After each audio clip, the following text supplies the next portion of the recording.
From mysterious vanishings and hostage standoffs to cult-linked killings and crypto-fueled betrayals, these recent cases reveal just how unsettling the real world has become. No folklore, no fiction, just facts that chill. 15. The Green Hills Mall Hostage Crisis of 2020, March 2nd, 2020. It was a regular Monday morning at Green Hills Shopping Center in San Juan City, until a familiar face returned, not to clock in for work, but to take nearly 70 people hostage. The man was Tushar Atre, a 37-year-old former security guard who had just been dismissed from his post. Armed with a pistol and reportedly a grenade, he stormed the administration office of Vira Mall. His demand wasn't money, it was airtime. Atre accused his former security agency of corruption and unjust treatment. He claimed he was terminated for speaking out against shady practices. Inside, office workers were trapped, unsure whether they'd make it out. The crisis lasted nearly 10 hours. As negotiators scrambled, Atre made one thing clear. He wanted to speak to the public, to be heard. And so, officials gave him a microphone. Standing on the mall steps, flanked by police, he aired his grievances for the nation to hear. It wasn't a meltdown, it was a monologue, calm, controlled, almost unsettling. By 8 p.m., all hostages were released. No one died. One security guard was injured earlier in the standoff, but survived. Atre surrendered peacefully, still insisting he had nothing to lose. He was arrested and later sentenced to 6 years in prison for illegal possession of explosives, among other charges. The grenade, it turns out, wasn't live, but his message, that was very real. This wasn't just a hostage crisis. It was a public unraveling, a protest in disguise, a desperate man using the only leverage he had left, fear. And while the mall reopened, the memory of that day hasn't faded, because sometimes the most dangerous kind of betrayal comes from within. 14. Adriana's catastrophe, the deadly tragedy off Pylos. On the night of June 13th, 2023, an overcrowded fishing trawler named Adriana left Tobruk, Libya, carrying approximately 750 refugees bound for Italy.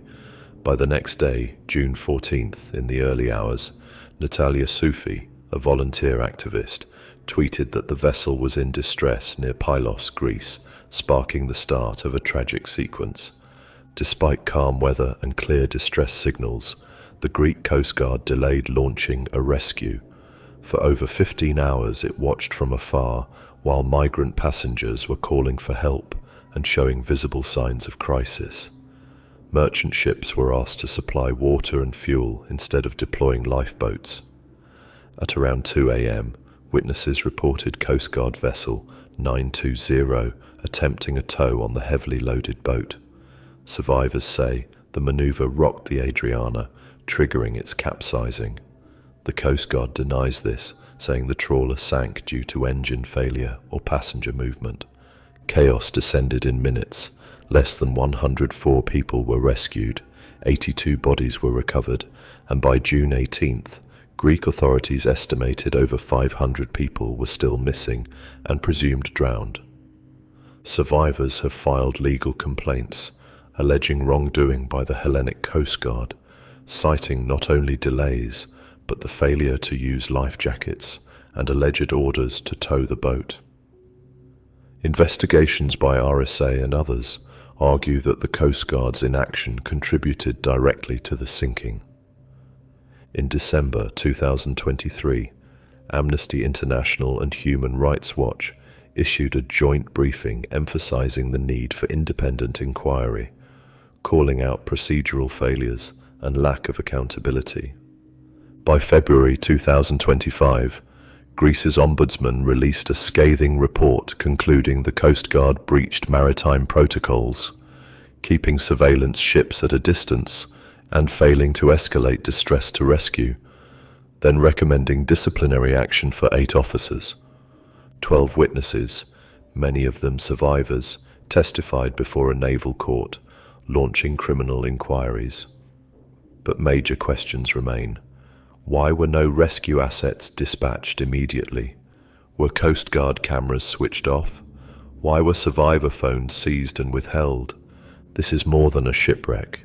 It's a moral crossroad testing Greece's obligations under international maritime and refugee law. It's a wake-up call. When the duty to save lives is delayed by policy, procedure, or politics, the sea becomes a grave. The Adriana disaster is one of the deadliest in Mediterranean history, a lighthouse flashing red for accountability, transparency, and humanity. 13. Locked out. The kidnapped murder of crypto entrepreneur Tushar Atre. On the night of October 1st, 2019, in the coastal community of Pleasure Point, California, Tushar Atre-50, a self-made tech executive turned cannabis entrepreneur, was violently abducted from his multi-million-dollar home. Surveillance footage captured 3 hooded men approaching the property around 2:48 a.m., one visibly carrying what appeared to be an assault rifle. A house guest heard a commotion and the men demanding the safe's location, followed by the sound of a struggle. Hours later, investigators found a pool of blood on the street and Rachel Emily's white BMW, Tushar's girlfriend's car, stolen from the driveway. Tushar's bound body was discovered the next morning on his cannabis farm in the Santa Cruz Mountains, stabbed multiple times and shot in the back of the head. Despite the chaotic crime scene, the home showed no signs of forced entry or ransacking, and a safe containing $80,000 remained untouched. This suggested a targeted break-in. Tushar apparently knew his attackers. Surveillance video became a pivotal piece of evidence. In it, Tushar is seen running with his hands bound behind his back before being tackled and executed. Authorities released footage in hopes of public help. Soon after, the Santa Cruz sheriff offered a $200,000 reward. 2 suspects, former employees Stephen Lindsay and Caleb Charters, alongside Caleb's brother Curtis and friend Joshua Camps, emerged in connection with payment disputes at Tushar's cannabis operation. In May 2020, all 4 men were arrested and charged with kidnapping, murder, and robbery. Lindsay and Charters had worked under Atre in the weeks prior to the crime. Courts revealed that Joshua allegedly served as the muscle, while Curtis, driving the getaway vehicle, matched cell data, placing the group in the area during the crime. Autopsy and investigation confirmed that Tushar was stabbed several times before the fatal shot to the head, showing a planned, lethal intent beyond simple theft. What began as a robbery quickly turned into a brutal execution, carried out by men who once worked for him. The case became the focus of 48 Hours and extensive CBS News coverage as investigators decoded surveillance imagery, cell tracking, and motive. In early 2025, separate trials began, starting with Stephen Lindsay. This was no random assault. It was a betrayal of insider trust, planned, intimate, and executed in the darkness of night. Tushar Atre's murder stands as a stark reminder. Sometimes the greatest threat isn't a stranger, but someone close enough to know your secrets. 12. The Spy Connection, unraveling the chilling parallels between the Isdal woman and Jennifer Fairgate. 2 women, 2 different decades, 2 bodies found in Norway, and not a single trace of who they really were. This isn't the setup for a thriller. It's real, and it's one of the strangest unresolved pairings in modern European mystery. Scene 1. The Isdal Woman. In November 1970, deep in the icy valley outside Bergen, a hiker discovered a woman's badly burned body. Her clothing, label-less, her fingerprints, filed under multiple aliases across Europe. She carried wigs, coded notes, and cosmetics from different countries. Autopsy results suggested she had taken over 50 sleeping pills. Yet the presence of gasoline in her lungs, a severe blow to her head, and the eerie lack of a fire at the scene made one thing clear. This wasn't just suicide, at least not in the usual sense. To this day, no one knows who she was. She's only remembered as the Isdal woman. Scene 2, Jennifer Fairgate. Fast forward 25 years to Oslo's luxury Radisson Blue Plaza Hotel. A well-dressed woman checks in as Jennifer Fairgate, claiming to be from Belgium. Her ID is fake. She pays with nothing. No credit card, no passport, no luggage tags. 3 days later, she's found dead in her hotel bed, shot in the forehead with a 9mm pistol. It looks like suicide, but her hands show no gunshot residue. The weapon's serial number is scratched off, and in her briefcase, 25 live rounds. She left no fingerprints behind, no next of kin, no personal belongings, just like the Isdal woman. Different decades, different cities, but somehow eerily similar. Both women erased themselves, clothing labels removed, weapons with missing serial numbers, no verifiable identities, no family, no friends, no digital footprint, and no trace of where they came from or why they came to Norway. Even more chilling, both were fluent in multiple languages. Both appeared to live comfortably, and both had signs that point to intelligence work, spycraft, sabotage, or something far more shadowy. Are these cases truly unrelated, or are they pieces of a much larger puzzle, one we were never meant to solve? 2 women, 2 vanishings, and the same lingering question echoing across decades. Who were they? And who wanted them forgotten? 11th. Drifting into danger, the fatal defection attempt in North Korean waters. In late September 2020, what began as a routine patrol near the maritime border between North and South Korea exploded into a geopolitical crisis. A South Korean fisheries official, reportedly attempting to defect, was shot dead by North Korean troops. His body subsequently burned.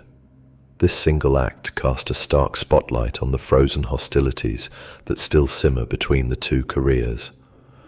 On September 22, 2020, South Korea confirmed that a fisheries official was shot and killed by North Korean soldiers in northern waters near the northern limit line.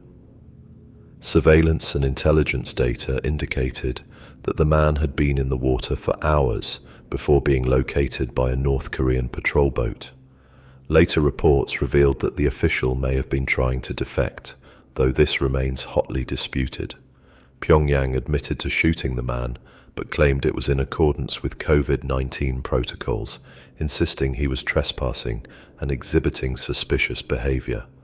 North Korean state media issued an unusual statement days later, expressing deep regret over the incident, yet their version of events significantly differed from South Korea's.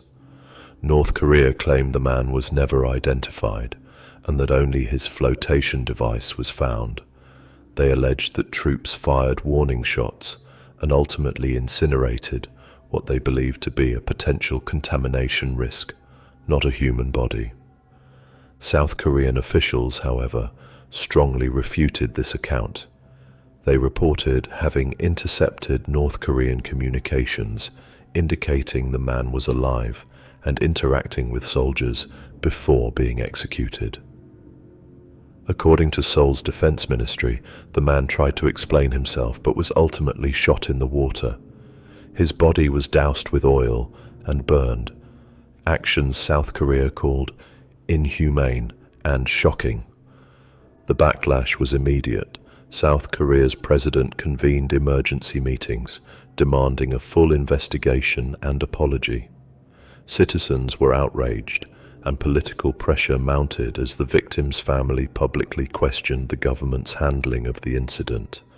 South Korean naval forces were sent to the area in a show of force, and the case was raised at the United Nations. This incident also reignited discussions around maritime confrontations and the dangers faced by Border Patrol personnel. Though not the first deadly encounter near the northern limit line, this case stood out due to its chilling aftermath and lack of clarity. Why was the officer so far from his assigned post? Was he trying to defect or simply lost? Why did North Korea respond with lethal force instead of detainment? And why burn the body? To this day, these questions remain unanswered. In the tense waters of the Korean peninsula, even one man adrift can trigger a diplomatic storm and leave behind a mystery that refuses to sink. 10th, contracted deadly debt, the kidnapped sleigh of Anson Quay. On March 29, 2025, Filipino-Chinese steel magnate Anson Quay, aka Guokong Yuan, and his driver, Armani Pabillo, disappeared en route to a business meeting near Parañaque, Metro Manila.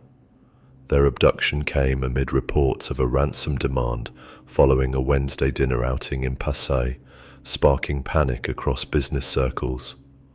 Over the following days, the family paid an estimated 100 million Philippine pesos, approximately $1.75 million in ransom, reportedly through e-wallet channels.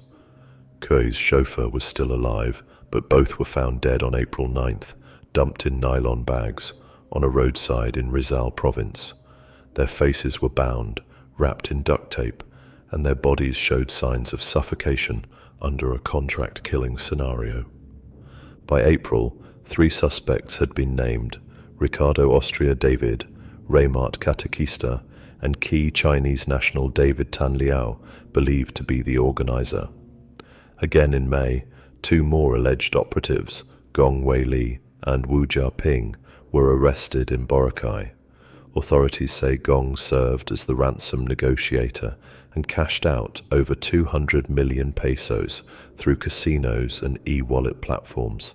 The PNP's anti-kidnapping group, AKG, declared the case solved, though officials cautioned that it remained not yet closed, pending the recovery of ransom funds and full convictions. Chief PNP General Rommel Marbil confirmed the arrests, while Senator Ping Lacson publicly urged law enforcement to recoup and return the ransom to the victim's family, especially as substantial amounts may have been gambled away.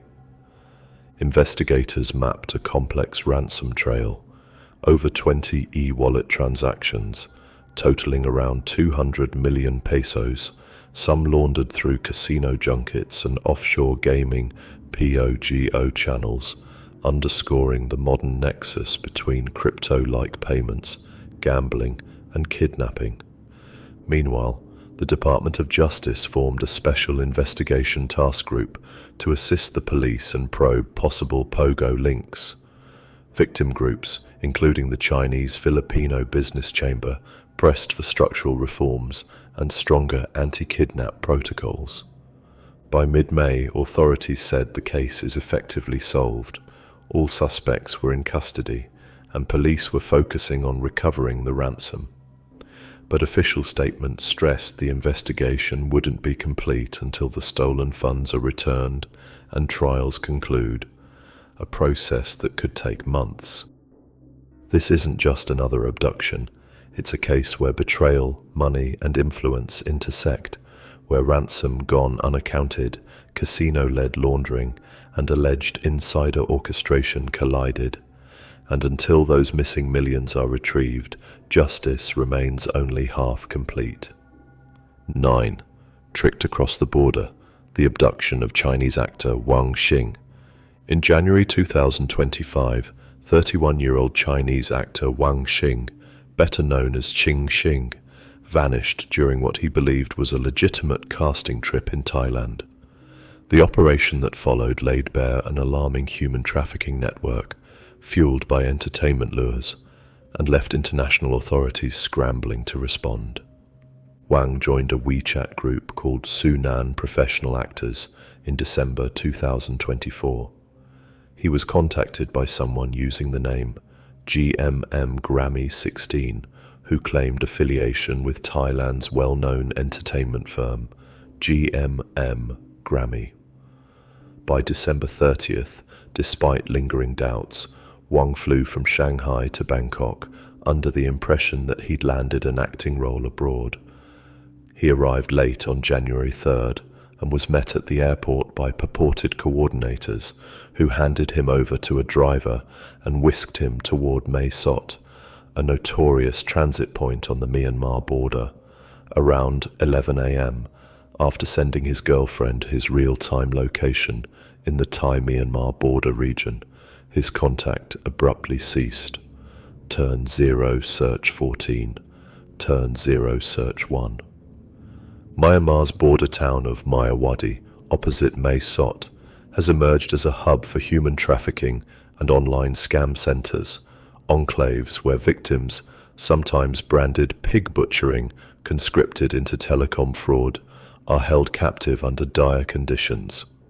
A 2025 civil society report identified more than 6,000 people from 21 countries trapped in these scam farms.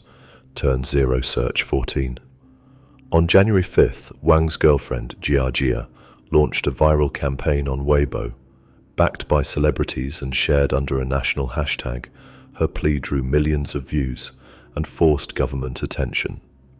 In response, Thai police conducted a rescue operation the following day, July 7th, locating Wang in Myanmar and escorting him back to Thailand via Mae Sot. He was found among about 50 other Chinese nationals, all with shaved heads and clearly distressed. Senior Inspector General Thatchai Petanilabut confirmed Wang had been trafficked into a scam operation run by a cross-border syndicate. Turn 0, search 14. Turn 0 News 9, Turn 0 News 8. Following his rescue, Wang returned to Shanghai on January 11th. He told reporters the compounds enforced brutal conditions. "I can't sleep. I don't even have time to pee." His ordeal triggered diplomatic pressure. Thailand, already reliant on Chinese tourism, faced mounting global scrutiny. Chinese officials took decisive action, agreeing at a Kunming summit with regional counterparts to crack down on these syndicates and transnational trafficking rings. Thailand subsequently conducted raids, cutting cross-border fuel and power supplies to undermine scam hubs. Wang's story resonated far beyond personal survival. His case brought rare public attention to a broader epidemic. UN data estimates hundreds of thousands trafficked into scam compounds post-pandemic, generating over $39 billion annually from East Asia operations. His rescue sparked a Star Homecoming crowdfunding initiative that identified nearly 1,800 Chinese nationals still missing in similar circumstances. Yet challenges remain. Chat logs, coordination between Thai, Chinese and Myanmar authorities led to dozens of rescues, but hundreds remain trapped in what some call scamdemic farms. The coordinated rescue of Wang represents a powerful moment of international cooperation, but also a warning of how fragile safety can be when lucrative crime syndicates exploit porous borders, economic desperation, and global travel. 8. Vanished by a text. The crypto-linked disappearance of Naiping Hou. On the night of March 18th, 2025, 74-year-old Naiping Hou, father of a well-known Silicon Valley crypto entrepreneur, vanished from his suburban Rancho Cucamonga home in California, leaving behind only cryptic text messages and a mountain of unanswered questions. Hou, described by neighbors as gentle and routine-driven, was last seen leaving for a fishing trip. What followed was puzzling. Starting in early May, his family received robotic texts, concise, context-free responses implying he was fine, though they felt out of character. The family grew concerned, not only because he was never found, but also because more than $1 million vanished from his bank accounts, suddenly converted into gold and cryptocurrency, despite Hou's tech hesitance. A $250,000 reward was offered for any information leading to his return or discovery of his whereabouts. Authorities and family suspect foul play, But strangely, no ransom was ever demanded. Hou left behind his entire home, contents emptied. Furniture, vehicles, and all personal items were gone, and even the walls had been freshly painted. His silver Toyota Yaris, without license plates, was found abandoned nearby. In mid-July, local news outlets told of an ongoing investigation into whether the financial withdrawals, first into $100,000 transfers, then spikes in crypto and gold purchases, were made before or after his disappearance. Any connections between these unusual account activities and possible abduction remain unverified. According to a recent YouTube documentary, detectives believe scam-savvy or tech-fluent individuals may have orchestrated the crime, manipulating both Hou's digital identity and bank accounts. Others raise suspicions. Was this a voluntary disappearance? The professional-looking theft of his data and assets undermines that theory. The robotic nature of the texts further deepens the mystery. One message told relatives, "Don't worry, I'm fine," yet it lacked warmth or personal reference, prompting the family to question if someone else sent them. Could this be a ruse to buy time or derail a search? Authorities warn local crypto hubs that the disappearance highlights a dangerous new frontier: manual kidnapping enabled by tech and anonymity. Experts now suggest careful monitoring for abnormal transfers in elderly clients and proactive estate planning to secure digital assets. Weeks have passed, no sightings, no demands, just empty silence, missing wealth, and unanswered questions. This isn't just a disappearance, it's a digital abduction, a man stripped of identity, assets, and presence without trace. As millions watched in stunned attention, one voice repeats, "Find my dad." 7. Siege at Palma. Islamist insurgents storm Mozambique's LNG hub. In late March 2021, Palma, an idyllic coastal town in northern Mozambique, became ground zero for a brutal attack that would echo worldwide. Official sources say on March 24th, hundreds of IS-linked insurgents rampaged into the town, triggering the Battle of Palma that lasted until April 5th. Palma, home to around 75,000 people, and the nearby Afungi LNG site, was strategically vital for Total Energy's ambitious $20 billion liquefied natural gas LNG project. As militants stormed in pickup trucks and boats, beheadings and gunfire erupted, with the town's port, bank and hotel overtaken in a terrifying blitz. Inside the Amarula Hotel, where dozens of guards, foreign contractors and locals were sheltering, a desperate plan was made. Around 180 to 200 people, including South African consultants and Western contractors, loaded into a convoy aiming to escape to safety. But attackers ambushed the convoy. Only 7 vehicles broke free, the rest were pinned down, and survivors reported numerous civilians killed or missing. Meanwhile, the town was devastated. Over 1,190 civilians killed and 40,000 displaced, according to independent counts. Eyewitnesses spoke of headless bodies left in the streets and a haunting scene of chaos and terror. Total Energies immediately halted work at Afungi, declaring force majeure and evacuating all staff by April 2nd. The attack set off a chain of geopolitical reverberations. Mozambique quickly brought in private military firms, including South Africa's Dyke Advisory Group, and the government later acceded to Rwandan-led African Union forces to restore security. The assault highlighted a disturbing paradox: a boom-time LNG project promising economic transformation.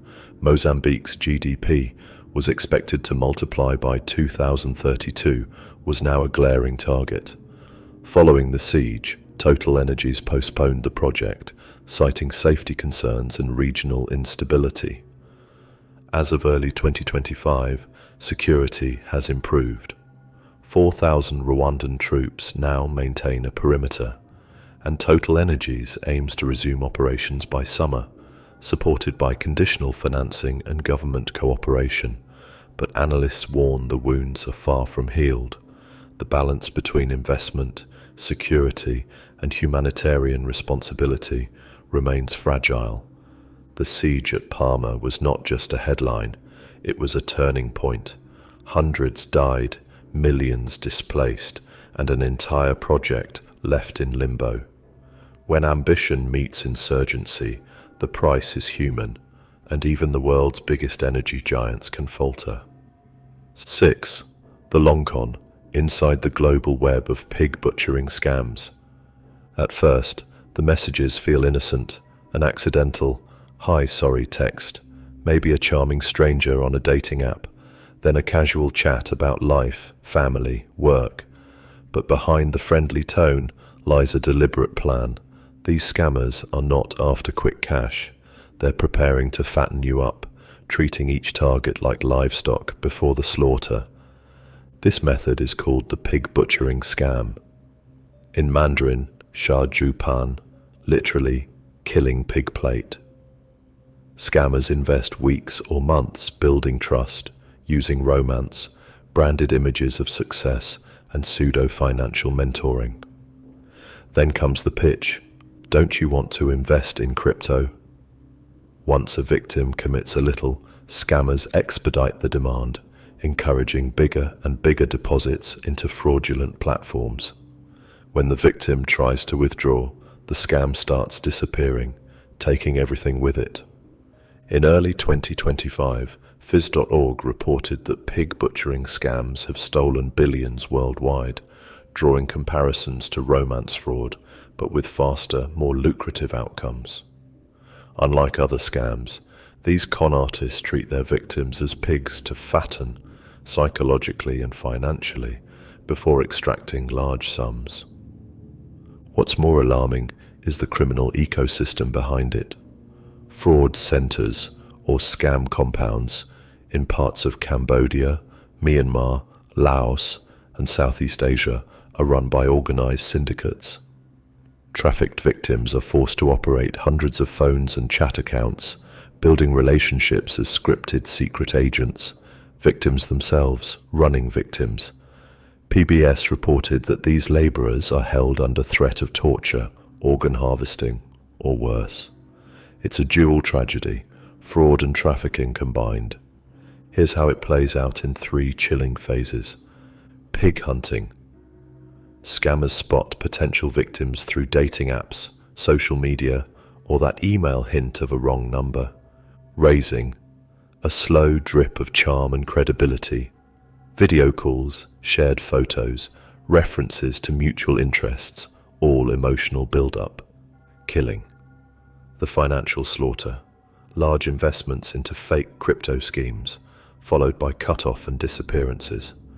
Victims pay the price, often losing hundreds of thousands or more. One US banker embezzled $47 million before his scheme collapsed. Another, Jacqueline Crenshaw of Connecticut, lost nearly $1 million in a few months. The global impact is staggering. Researchers estimate over $75 billion stolen since 2020, with the FBI, IRS, and SEC launching specialized crypto crime units. In 2024 alone, Americans reported losing $4.6 billion to such investment fraud schemes. Congress, confronted by expert warnings, is pushing for stricter reporting rules and return policies for large crypto withdrawals, especially among seniors. Banks are under scrutiny. Cases like the Kansas banker reveal how financial institutions allowed massive wire transfers without intervention, prompting lawsuits and potential reforms. Protective measures, like transaction alerts for elder clients, are now on the table.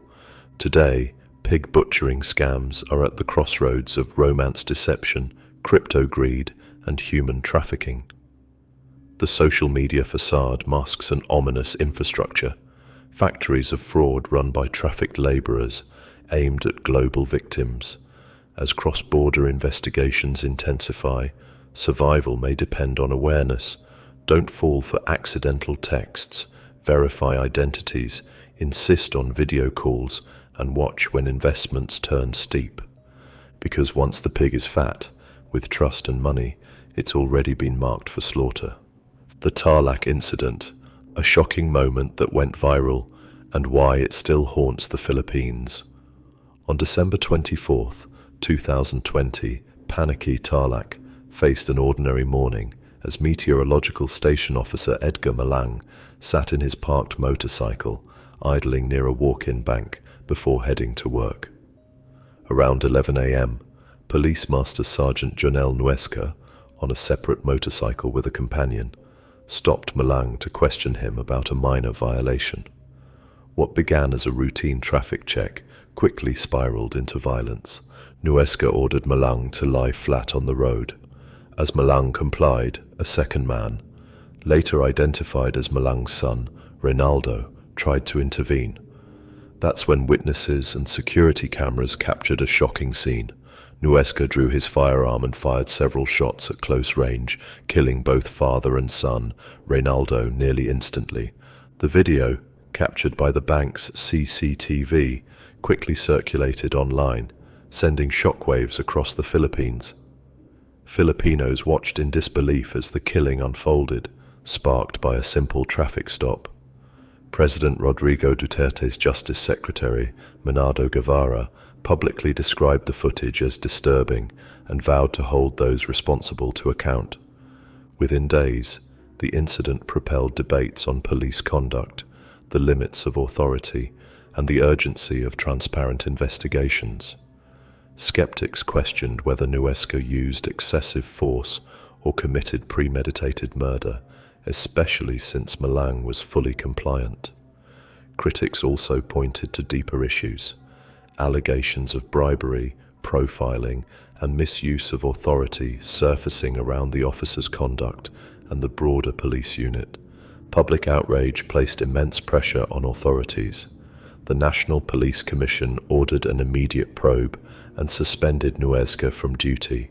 Prosecutors charged him with double murder and grave threat. By April 2021, he had entered a plea of not guilty. Still, justice advocates demanded a transparent trial, free from delays and undue influence. Families of the victims brought both criminal and civil charges, seeking restitution and accountability. Their legal actions extended beyond punishment. They demanded reforms to prevent future misuse of power by law enforcement. Some reform advocates suggested installing body cameras and bias-free training for officers.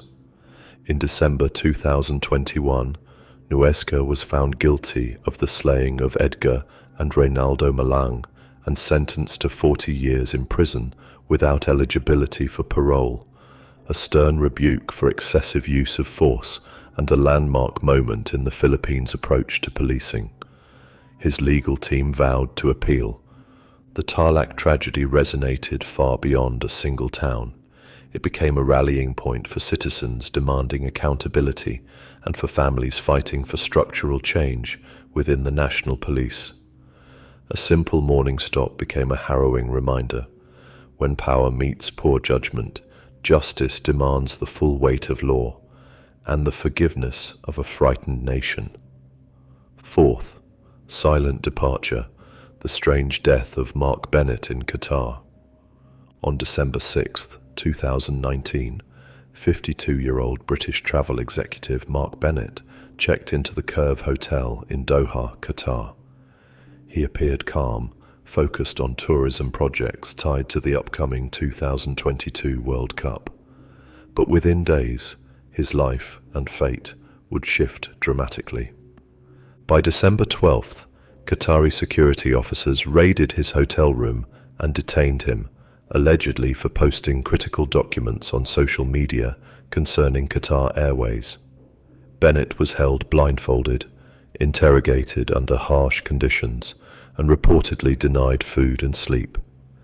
He was then released without charges, yet his passport was confiscated, and his freedom remained severely restricted. On December 25th, Bennett was found hanging in his room. Qatari authorities ruled his death a suicide, citing psychological distress.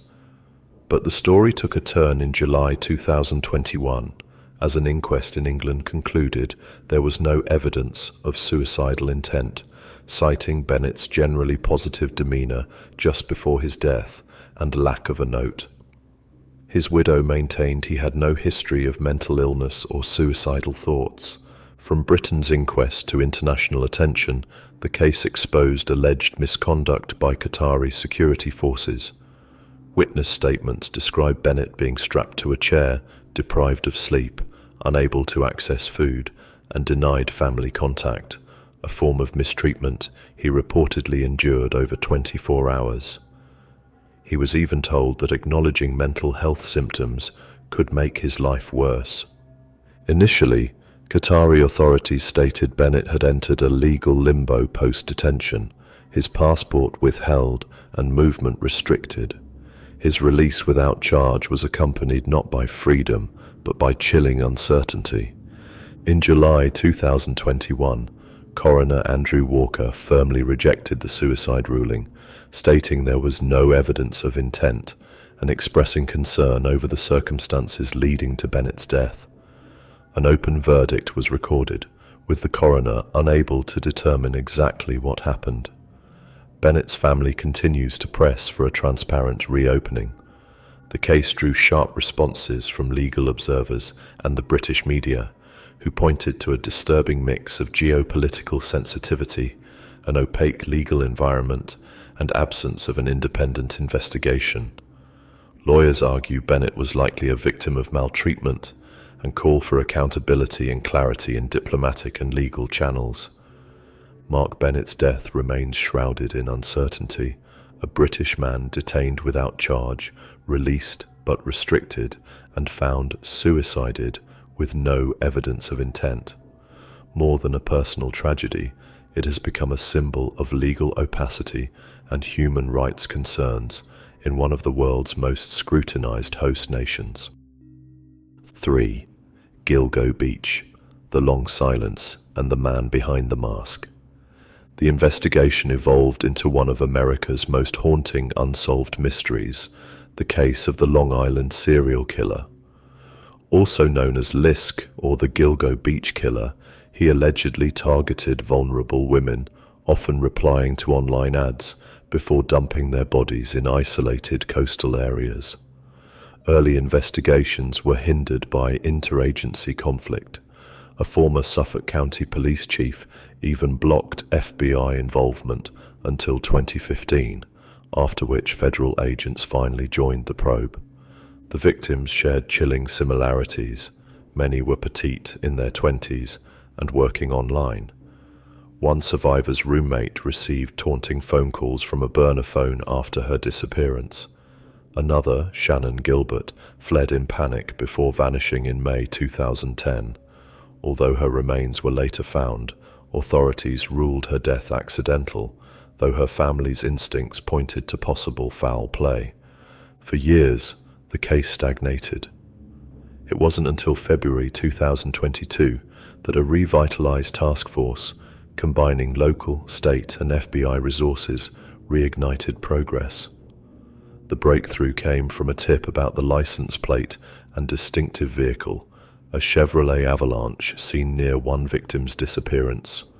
Deep forensic work and data mapping pinpointed a suspect's home base in Massapequa Park, a secretive zone dubbed the Box. On July 13, 2023, 59-year-old architect Rex Heuermann was arrested in Manhattan. In late 2023 and early 2024, he was charged with 6 counts of murder. The Gilgo 4 victims plus 3 others spanning the early 1990s to 2007. Investigators linked him through DNA evidence, issued from discarded pizza boxes, hair samples, and burner phone records. Despite pleading not guilty, Heuermann's arrest shattered years of silence. Still, many questions linger. At least 5 victims remain unidentified, including a 2-year-old girl and her mother, only now identified in April 2025.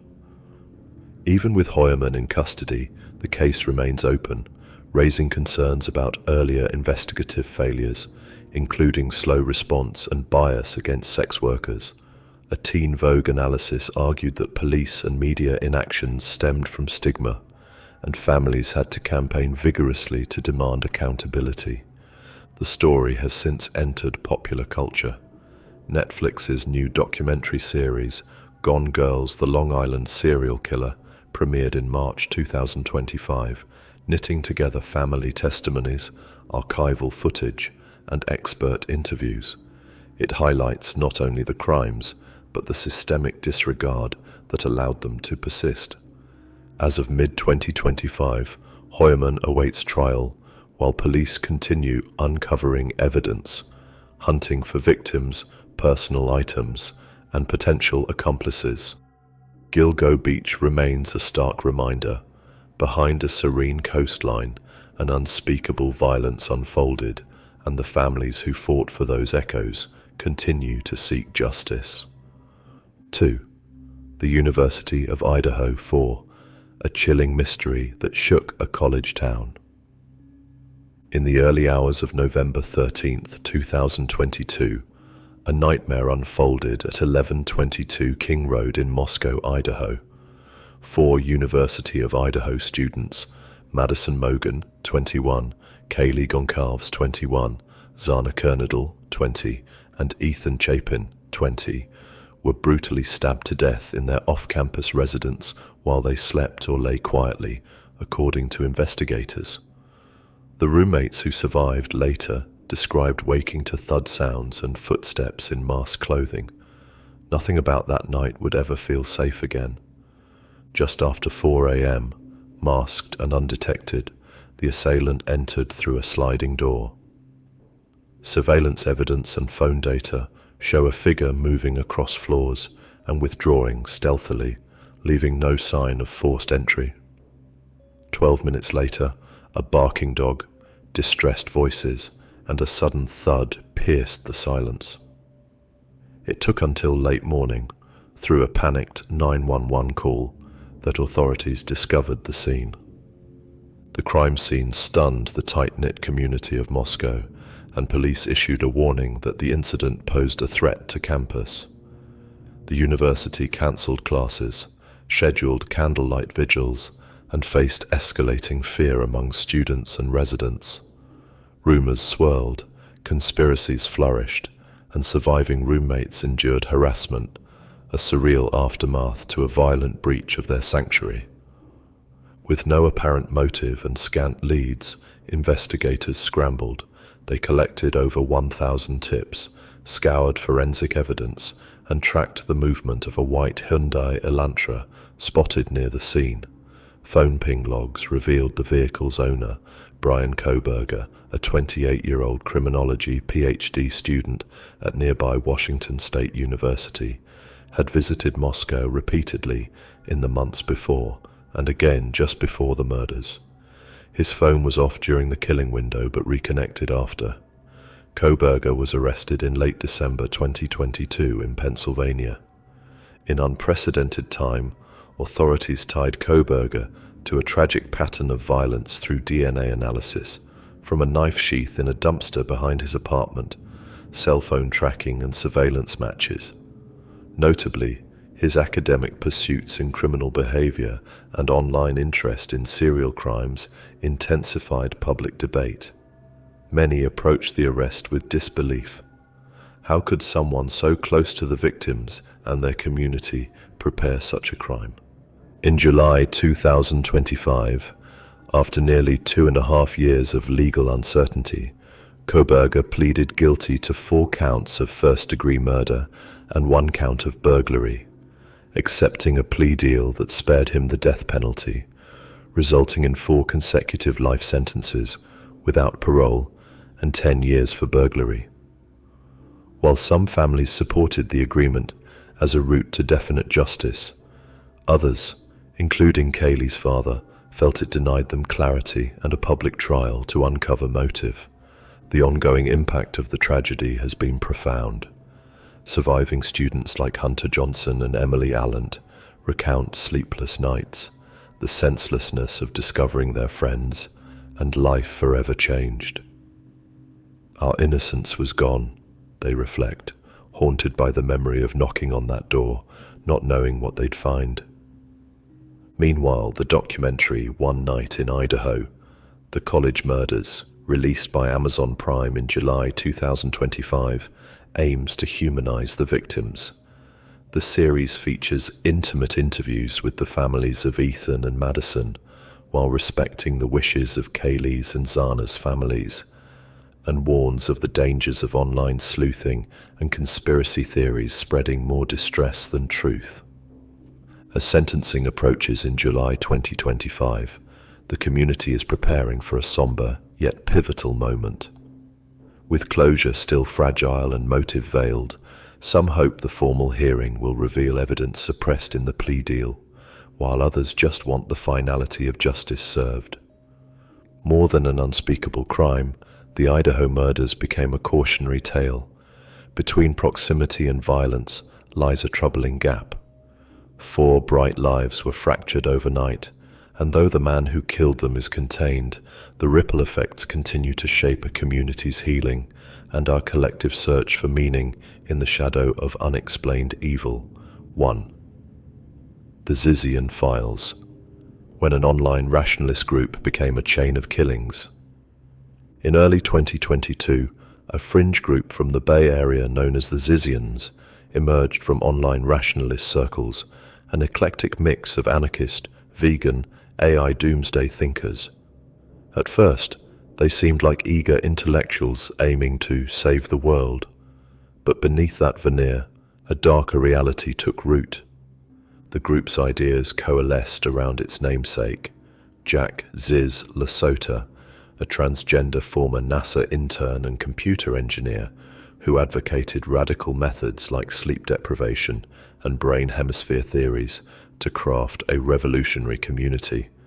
Known for their online presence and conspiracy-laced manifestos, the Zizians increasingly alienated mainstream rationalists. By late 2022, the first bell rang, the killing of Curtis Lind, an 80-year-old Vallejo landlord who had a bitter rent dispute with group members. He was stabbed to death, reportedly by a data scientist within the group. Another Zizian was shot dead in defense. This violent spark escalated a month later to the execution just days before. A local seastead protest sprayed the movement's extremism into public view. Then, on January 20th, 2025, a routine traffic stop near Vermont exploded into violence. Border Patrol agent David Mayland confronted 2 Zizians, Teresa Youngblood and Felix Balkholt, who opened fire, killing Malland and Balkholt. This fatal encounter triggered the FBI cross-country sweep that led to the group's unraveling.